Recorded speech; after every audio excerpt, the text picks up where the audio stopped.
Bonjour et bienvenue dans l'émission Le Rendez-vous PME consacrée aujourd'hui aux chambres de commerce et de l'industrie et plus particulièrement au réseau Negovantis. Tout entrepreneur a déjà eu affaire à la CCI la plus proche de chez lui. Elles sont à la fois force de proposition, de réalisation, de formation au service de l'entreprise. Alors quels sont les points forts des CCI face à la réforme de la formation professionnelle? Pour nous accompagner sur ce sujet, Astrid Détombe, chargée de mission formation professionnelle à la CCI France, tête de réseau des chambres de commerce et d'industrie et animatrice du réseau Negovantis. Bonjour. Bonjour. Alors avant de commencer, est-ce qu'on peut profiter de votre présence pour nous rappeler qu'est-ce que Negovantis? Alors Negovantis, c'est un réseau de formation piloté par les chambres de commerce. Il représente 130 centres de formation pour une centaine de CCI sur l'ensemble du territoire. Les établissements de formation sont des ESC, des écoles supérieures de commerce, des CFA, des centres de formation pour apprentis ou des écoles de formation professionnelle. Nous formons à des métiers donc spécialisés dans le commerce et la vente.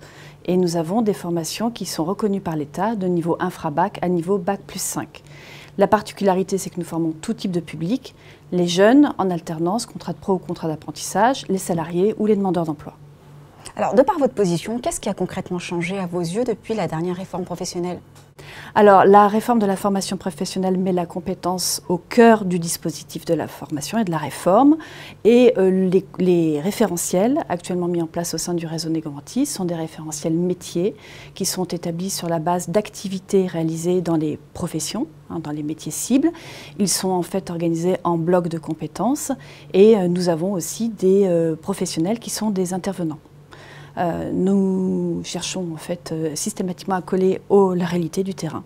Et donc nous sommes vraiment dans le cœur de la réforme avec des formulations en compétences. Alors aujourd'hui, l'État plus que jamais souhaite que le salarié soit acteur de sa propre formation. Comment ça se matérialise concrètement ? Alors très concrètement, à l'automne, l'État va sortir une application mobile qui sera pilotée par la Caisse des dépôts. Cette application va reprendre toute l'offre de formation disponible et accessible en CPF, en compte personnel de formation. Elle sera accessible à peu près auprès d'une trentaine de millions d'actifs. Donc ces actifs, ces salariés, qu'ils soient salariés ou demandeurs d'emploi, ont un compte personnel de formation. Celui-ci est financé à hauteur de 500 € par an, sur un plafond de 5 000 €, voire 8 000 € pour les moins qualifiés. Et il est monétisable depuis janvier 2019. C'est ce qu'a apporté, entre autres, la réforme.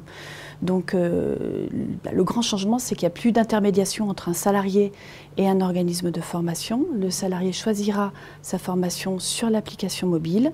Il pourra se mettre en relation directement avec l'organisme de formation qui lui-même sera financé par la Caisse des dépôts. La condition sine qua non pour que tout ça fonctionne, il faut que le salarié choisisse une formation qui soit éligible au compte personnel de formation, donc au financement du CPF, et toutes les formations du réseau Negovantis sont accessibles au compte personnel de formation. Et plus précisément, comment elles s'adaptent finalement ces offres de réseau aux entreprises, aux salariés eux-mêmes? Alors, on a plusieurs possibilités pour nous adapter. Déjà, premièrement, nous avons une mise à jour régulière de nos référentiels. Je prends par exemple l'exemple des métiers de la vente. Nous avons mis en place des modules de formation dédiés à la digitalisation de la relation client, c'est ce que nous avons fait récemment. Par ailleurs, nous avons la possibilité pour les salariés d'individualiser des parcours. Nous positionnons en amont du parcours de formation le salarié. En fonction de l'expérience professionnelle qu'il a déjà, on lui propose un parcours de formation qui tient compte des compétences déjà acquises. Donc, il ne suit pas les modules de formation en question, il ne suit que les modules de formation qui lui permettent de monter en compétences. Et ensuite, il est évalué sur le bloc de compétences.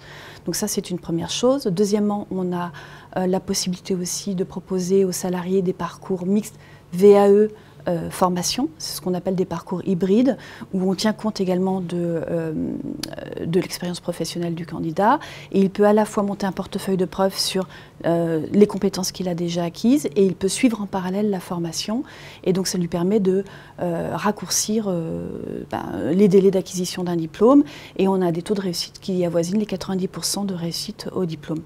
Et puis un dernier point, et ça c'est plutôt côté entreprise, on a la possibilité de faire des promotions dédiées aux entreprises, c'est-à-dire que ce sont des promotions qui reposent sur nos référentiels, sur nos compétences métiers, mais on les habille des process internes à l'entreprise. C'est le cas par exemple pour AXA avec qui on a un partenariat national, le CFPB, le Centre de formation professionnelle bancaire, ou L'Oréal avec qui on a monté des promotions et on a intégré les process de l'environnement. Voilà. Aujourd'hui, vous proposez une double certification. Finalement, l'intérêt, la vraie valeur ajoutée finalement de cette double certification? Alors, la double certification, elle repose sur une compétence métier, donc une certification métier, et une certification entrepreneuriat. Ça veut dire qu'en fait, un candidat, quel que soit le niveau de formation qu'il suit, quel que soit le diplôme qu'il prépare au sein du réseau Negovantis, peut à la fois demander avoir accès à cette certification donc métier, mais en même temps suivre une préparation à l'entrepreneuriat. Ce qui fait qu'à terme, s'il le souhaite, il peut devenir entrepreneur. Eh bien, on leur souhaite. Merci infiniment d'avoir été avec nous. Merci à vous de nous avoir suivis sur Le Figaro. On se retrouve bientôt pour un prochain numéro, le Rendez-vous PME.